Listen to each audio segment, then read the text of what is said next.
Greetings and welcome to I Care Leadership Live. This is the podcast for I Care leaders who want to level up their leadership, create better cultures, and improve the financial results of their clinics. Now, let's join the show. Hey everybody. Today on Tales from the Trenches, I want to talk about something that it's just one of my favorite topics, and that is self-care. Taking care of yourself, and specifically around the idea of rest. I recently had the opportunity, and I don't know if maybe opportunity isn't the right word, but I had the occasion to rest, I guess, in a way, and that'll make sense why I say it that way, and why I would not say that it was an opportunity. So, I had an incident, or I had an event with my family back in Louisiana, and I had to travel back to my hometown, Baton Rouge, Louisiana, to visit family. And it had to do with sort of a medical emergency. We'll just call it that. And so it wasn't necessarily for relaxing reasons, but, this is Tales from the Trenches, so I try to talk about real situations here. And so this was a real situation from my life. And there were some unexpected good things that came about from this trip. Now, the good thing is, family's good, everything is okay, and, we're working through that. My family's working through that. And so I don't want you to worry about that. So focusing on more of the lesson here, I had this opportunity to drive to Louisiana from Austin. And that's a great time for me to think. I was by myself. I'm in the car. And I can listen to what I want. I can play my music and sing as loud as I want. And if anybody out there knows me, you know that I love to sing. And it's almost for some of you, it's an annoying habit. For those of you that have worked with me, you know that I love to sing, and I'll do it at any volume. And that's a real nourishing thing for me. And so this car ride, which is about a 7.5-hour car ride, I'm listening to books, I'm singing, and that is fueling my spirit.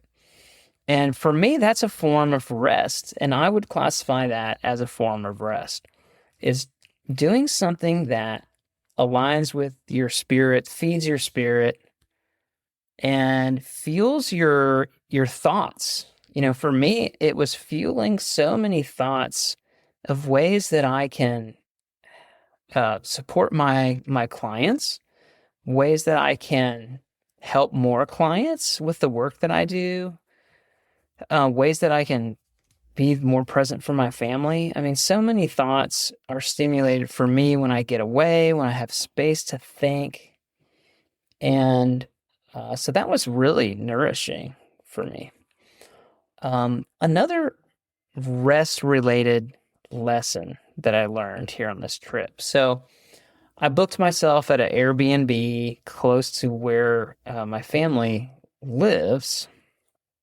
And I made sure that I wasn't just taking care of family issues the whole time. I had time to work, time to connect with my clients and the things that they needed.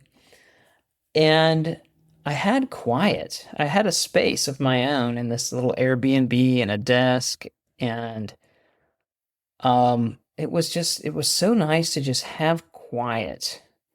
And you may, if you may have heard of writers that go off and they write their book out in the Scottish Highlands or something, or off in the mountains somewhere. And I had kind of that experience. I was off by myself doing my work and able to work at my own pace without so much distraction. And it was really, again, restful is really the only word that I can think of, and energizing. Restful and energizing. Now, if you're a clinical leader out there and you may be saying to yourself, hey, I have to work in this busy clinic, constant interruptions, like when can I get that?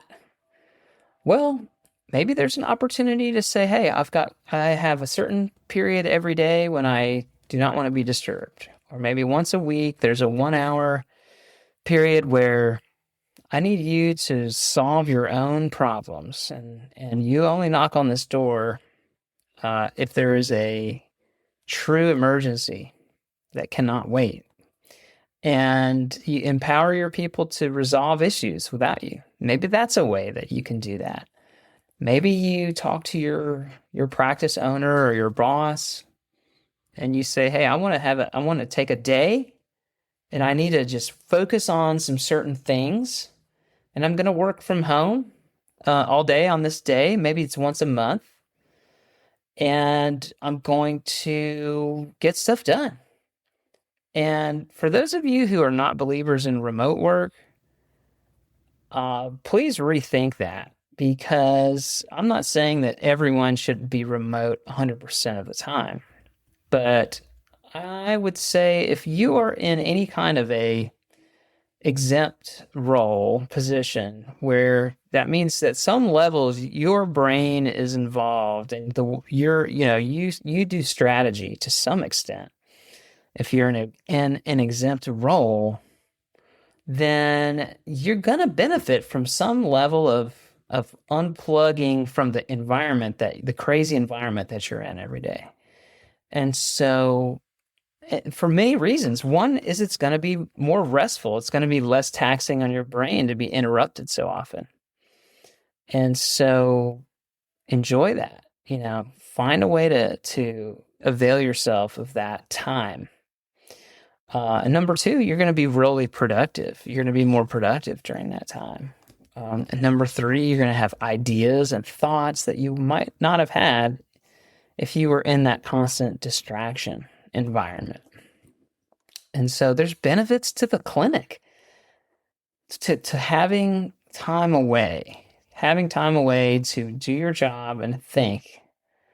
You're not sitting there all day, staring at the ceiling, meditating, but just by virtue of not being in that space, you're getting rest and you're getting space for your brain to focus. I also want to talk about sleep. Talking about rest. How can you talk about rest if you don't talk about sleep? And sleep is just incredibly important. And you've heard it a million times. This has been the drumbeat probably coming out of journalistic circles for a while here, but sleep is really important. You've got to figure it out. Lately, I'll tell you, I've been taking magnesium glycinate, and it's been awesome. I started with 120 milligrams. I'm now up to 360 milligrams. I take it right before bed. And I actually pair that with L-threonate. And this is not a health podcast, and I'm not giving healthcare advice, so please don't take it that way. But I've been really benefiting a lot from those two supplements. And so putting a plug in to explore supplementation. But another thing that has been truly helpful to me is not watching TV, turning your lights down before bed, putting some lamps on and turning off those overhead lights, and just having some wind down time when you do your Sudoku or read your book and, maybe journal or think about your day tomorrow, and turn off the intake of information that we're bombarded with all the time. Also, I think another form of rest is getting up from your desk and walking around, moving around outside of your work environment. Go for a walk outside. Go to some other part of the building where people don't know where you are and just breathe for a little bit. Walk around, sit, watch the squirrels run around. Breathe the fresh air, move your feet if you can. Do that a couple times a day, at least a couple times a day, to recharge yourself. And this is a form of rest because it's letting your brain rest. It's letting your eyes rest from focusing on a laptop, for example. It's letting your brain rest because you are getting out and you're absorbing the outside world. I'm looking out to this window next to me because it reminds me how important it is to get outside and look at the natural world. And then the last tip I have, and this is really from this same trip that I opened the show talking about, which is if you can travel and get away from your normal environment, it's a very powerful tool because it gets you away from your routine, and the routine are also the things you have to do. The dishes, the papers, the desk that's messy, the pile of stuff in the corner. When you travel, you eliminate a lot of that stuff. You can leave it as messy as you want. When you check out of that hotel or check out of that Airbnb, if there's crumpled up paper on the ground or messy sheets, hopefully you're not leaving at a disaster, but there's not nearly as much stuff to worry about. You don't have to do the dishes, right? And so you're not going to have to vacuum the space. You're not going to have to mop or dust or clean the bathroom.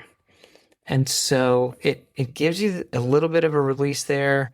And travel is inherently restful because you're getting an opportunity to just explore a new environment that you don't have to take care of. And so I really encourage you to travel, to get out, find time to be with yourself and rest your mind and come back recharged. I believe with every fiber of my being that day off once a month or that long weekend once a quarter is actually, and the practice owners out there are not going to want to hear this, but that actually has a positive return on investment. The time away, you're going to come back more energized with better ideas than whatever cost it costs to take that time. So there's an ROI. There's a return on investment with that for you and your clinic. So doctors out there, hear me now. Let your people take time off, especially those managers that are constantly bombarded with tasks, with technicians and staff members asking questions. We need to have time to step back and think and rest. So feed yourself, rest. This has been Tales from the Trenches. I hope you enjoyed it. Please subscribe to Eye Care Leadership Live. We've got more guests coming just about every week. I'm talking to someone new, someone interesting from the eye care world that is going to make your abilities just a little bit better because they're going to share knowledge with you. So thanks for listening, and we'll talk to you on the next show. Well, that brings this episode of Eye Care Leadership Live to a conclusion. If you enjoyed this episode, please subscribe to the show on your podcast app and share it with someone who would value the content. I promise to bring you more guests and content to help make you a better eye care clinical leader. I also invite you to subscribe to my HR newsletter for eye care leaders. You can find information about that at seasoned-advice.com. Now go out there and lead with confidence.